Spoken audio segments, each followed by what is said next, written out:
ओम शान्ति। ब्रह्मकुमारीज राजयोग नेपालको प्रस्तुति mind management र मेडिटेसन विषयक विशेष श्रृङ्खलामा यहाँहरूलाई हार्दिक स्वागत गर्दछु। यस श्रृङ्खला अन्तर्गत आज हामी चर्चा गर्नेछौँ जीवन जिउने कलाबारे। आदरणीय महानुभावहरू, आज मानवले एकातिर विज्ञानको माध्यमबाट परिवर्तन र प्रगतिको नयाँ आयामलाई हात पारिसकेको छ भने अर्कोतर्फ अनेक शारीरिक र मानसिक रोगहरूले घेरिएर आफ्नो मूल स्वरूप सुख, शान्ति, आनन्द, प्रेमबाट टाढा भएर दुःख, अशान्ति र तनावको अँध्यारो खाडलमा खसिरहेको छ। यस्तो समयमा एउटा अलौकिक आनन्दको इच्छा, एक शाश्वत सुख शान्ति रूपी सम्पत्ति प्राप्त गर्ने आकांक्षा प्राय सबै मानिसहरूलाई हुन्छ। तर यसको लागि आवश्यकता छ हाम्रो पुरानो शैलीबाट जिउँदै आएको जीवनमा सम्पूर्ण रूपले आध्यात्मिक परिवर्तन गर्ने।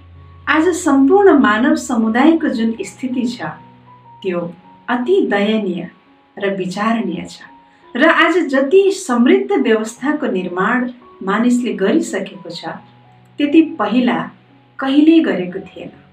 यति समृद्ध वैज्ञानिक व्यवस्था उपलब्ध हुनुका बावजुद पनि आज हामी दुःखद र नरकीय जीवन बिताइरहेका छौँ।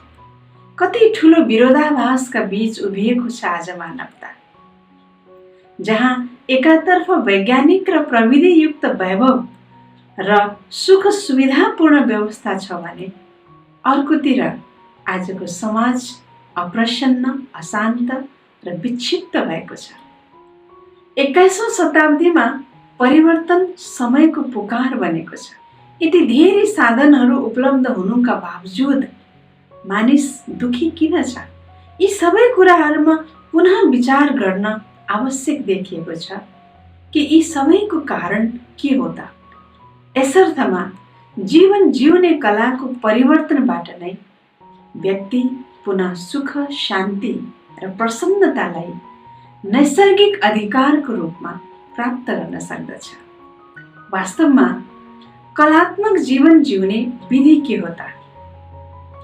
शरीर निर्वाह अर्थ धन कमाएर पेट पाल्न सक्ने काम गर्नु, घर परिवार धान्नु मात्र जीवन जिउने कला होइन। तर यी सबै गर्नुका बावजुद खुसी, शान्ति, आनन्द र जीवनमा निश्चिन्तता होस्, यही नै वास्तविक जीवन जिउने कला हो। त्यसैले नै भनिएको छ, जन्म लिनु भाग्यको कुरा हो, मृत्यु हुनु समयको कुरा हो, तर मृत्यु पश्चात पनि संसारमा बाँचिरहनु कर्मको कुरा हो। जीवनमा गरिरहने प्रत्येक कर्महरूलाई सुन्दर मोड दिनु नै वास्तवमा जीवन जिउने कला हो। जस्तै गीत सङ्गीतमा स्वर ताल दिन जाने भने त्यो गीत सङ्गीत कला बन्दछ।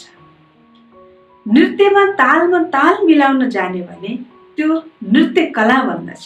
त्यस्तै विविध कर्महरू छन् जसमा सन्तुलन मिलाउन सक्यो भने त्यो कर्म एक कला यानि विशेषता बन्न पुग्दछ। त्यस्तै हामी यहाँ चर्चा गरिरहेका छौँ जीवन जिउने कलाबारे। आदरणीय महानुभावहरू, एकछिन एकाग्र भएर सोचौँ, हामी आफ्नो जीवन कसरी व्यतीत गरिरहेका छौँ? वर्तमानमा हाम्रो जीवन शैली कस्तो छ? यदि हाम्रो जीवनमा सुख, शान्ति, खुसी, आनन्द छ भने पनि अल्पकालीन र अस्तित्वहीन मात्र छ। त्यसपछि जीवनमा त्यही टेन्सन, डिप्रेसन, फ्रस्ट्रेसन आदिले भरिएको हुन्छ। हामी धेरै कलाहरू, विशेषताहरू आत्मनिर्भर हुनका लागि सिक्छौँ र अरूलाई पनि सिकाउँछौँ। तर अब सिकौँ जीवन जिउने कला।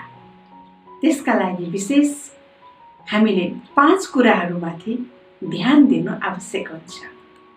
पहिलो छ शारीरिक स्तरबाट कसरी जिउने त? जीवन जिउने कलाको आरम्भ हाम्रो प्रातःकालबाट हुन्छ।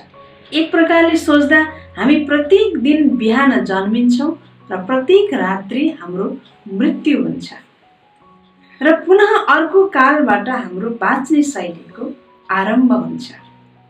दिनचर्याको आरम्भमा ब्रह्म मुहुर्तमा बिहान 4 बजे उठेर परमात्मा शिव पितालाई सुप्रभात गरौँ।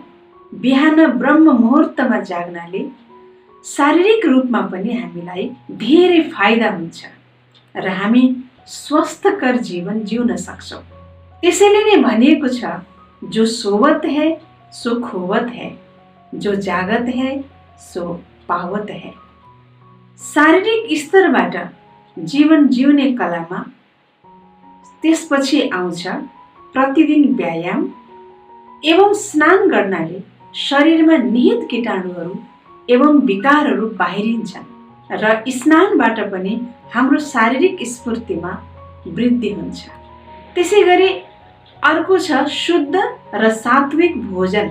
भनिन्छ बाँच्नको लागि भोजन खानु जीवनको आवश्यकता हो, तर केवल खानको लागि बाँच्ने लक्ष्य राख्नु यो विलासिता हो जसको कहिले अन्त हुन सक्दैन। कलात्मक जीवन जिउने दोस्रो महत्त्वपूर्ण आधार हो सात्विक र शाकाहारी भोजन। किनकि जुन भोजन हामी सेवन गर्छौँ त्यो भोजन पाचन क्रिया पश्चात रगत बन्दछ। यदि हामी शुद्ध सात्विक र शाकाहारी भोजन ग्रहण गर्छौँ तब रगत पनि सात्विक र शुद्ध बन्छ र जसको शरीरमा शुद्ध र सात्विक रगतको सञ्चार भइरहेको हुन्छ त्यहाँ हामी अनेक दीर्घ रोगहरूको शिकार हुनबाट मुक्त हुन्छौँ र शारीरिक स्तरबाट जीवन जिउने कलामा अन्तिममा आउँछ निश्चित समयमा विश्राम गर्नु। भोलिपल्टको दिनचर्यालाई उत्तम बनाउनका लागि अघिल्लो दिनको रात्रिमा दिनभरि गरिएको कार्यबाट पूर्ण रूपले निवृत्त भई आफ्नो सम्पूर्ण समाचार परमात्मा पितालाई सुनाएर मन बुद्धिलाई खाली गरी एकदम सानो बच्चाको रूपमा सम्पूर्ण स्ट्रेस फ्री भएर परमात्मालाई माता पिताको रूपमा याद गरेर उहाँकै काखमा 10 बजे भित्र विश्राम गरिसक्नु पर्दछ। यसबाट अर्को दिनको प्रारम्भ पुनः सही ढङ्ग र चुस्ती एवं स्फूर्तिका साथ हामीले गर्न सक्दछौँ। यसै गरी दोस्रो महत्त्वपूर्ण कुरा छ मानसिक स्तरबाट जिउने विधि। श्रीमद् भागवत गीतामा भनिएको छ, हे अर्जुन, मनको मालिक बन, become the master of mind. आदरणीय महानुभाव, कलात्मक जीवन जिउन मानसिक अवस्थालाई ध्यान दिनु पर्दछ।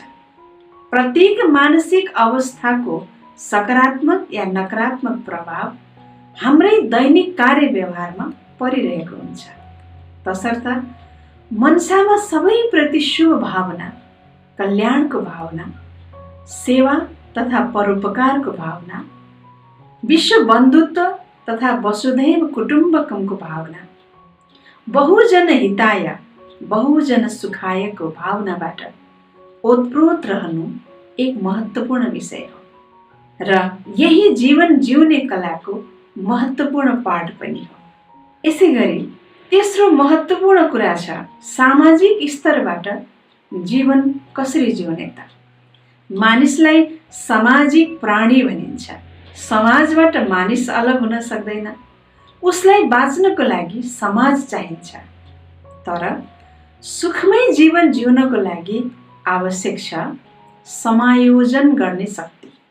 किनकि समाजभित्र केवल मेरो स्तरका व्यक्ति मात्र भेटिन्न। आफूभन्दा साना, आफूभन्दा ठुला, समान स्तर तथा विभिन्न विचारधारा भएका व्यक्तिसँग हामीले व्यवहार गर्नुपर्ने हुन्छ।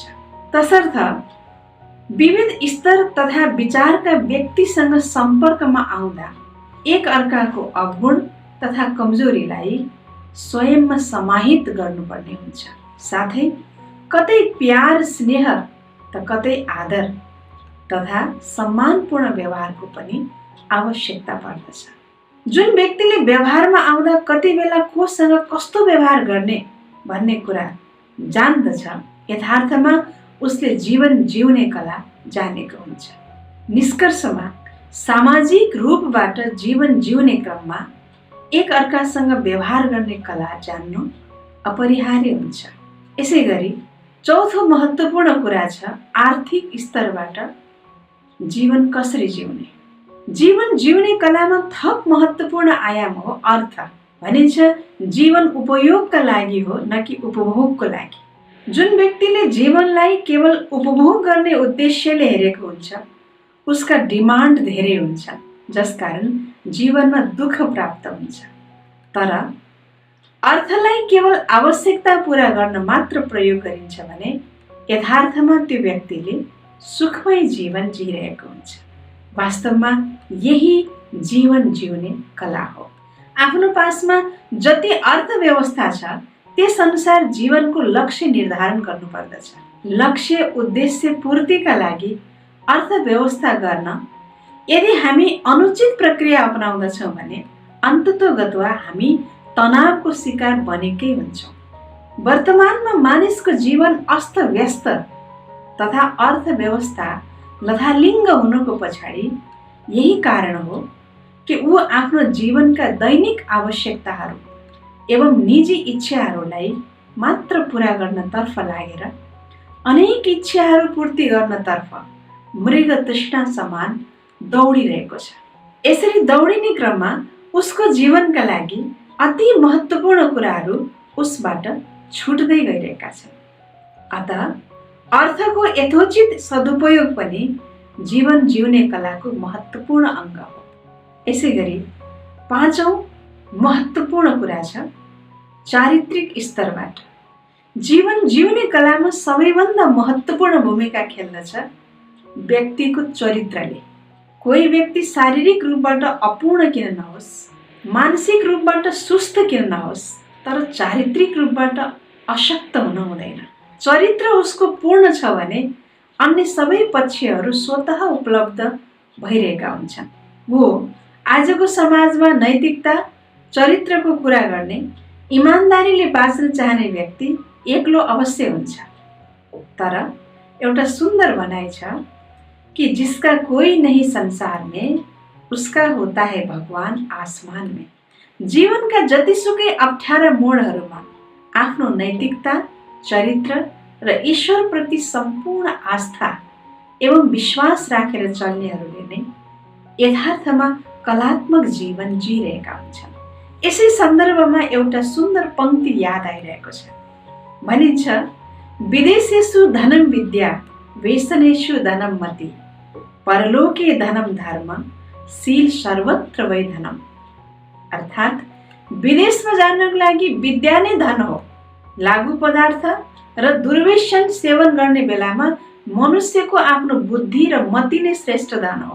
परलोकको लागि धर्म अर्थात् धारणा र आचरण नै धन हो भने यी सबैभन्दा श्रेष्ठ र उत्तम धन हो व्यक्तिको चरित्र।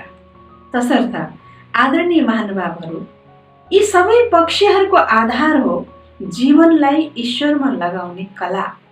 मनुष्य जीवन ईश्वरको नासो हो, उपहार हो। यस नासोलाई ईश्वरको जिम्मामा ईश्वरको विश्वासमा समर्पण गरेर कर्मयोगको साधना गर्नु र जीवनमा आध्यात्मिक अभिष्टलाई पूर्ण गर्नु नै उत्कृष्ट जीवन जिउने कला हो। यसको साथै हाम्रो जीवन अरूको भलाइको लागि होस्, परोपकारको लागि होस्, परमार्थको लागि होस्। यसका लागि दिव्य गुण, आत्मिक शक्ति, सद्चरित्र रूपी धन र ईश्वरीय वरदानले स्वयंलाई सजाउनु नै यथार्थमा सुन्दर जीवन जिउने आधार तथा सुन्दर भविष्य निर्माणको जग हो। ओम शान्ति।